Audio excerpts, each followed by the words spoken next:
নিষেধাজ্ঞা থেকে বোমা হামলা, কোনো কিছুই যেন কাবু করতে পারছে না ইরানকে। এবার ট্রাম্পের ঘুম হারাম করার মতো এক সংবাদ প্রকাশ করেছে ইরানের আধা সরকারি সংবাদ সংস্থা ফার্স। প্রতিবেদনে বলা হয়, চলতি বছরের প্রথম 4 মাসে অপরিশোধিত জ্বালানি তেল বিক্রি করে $7.5 বিলিয়ন বা 750 কোটি মার্কিন ডলার বৈদেশিক মুদ্রা আয় করেছে ইরান।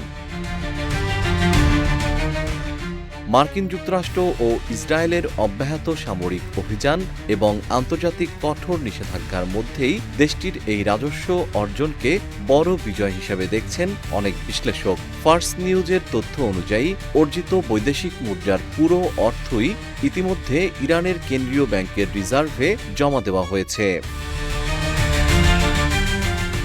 ফার্স নিউজের প্রতিবেদনে আরও বলা হয়, এই আয় গত বছরের একই সময়ের তুলনায় 1.5 গুণ বা প্রায় 50% বেশি।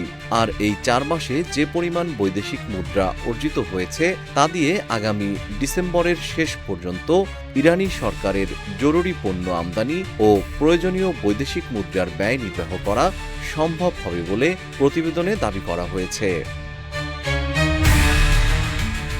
জিএম শিহাব, রূপালী বাংলাদেশ।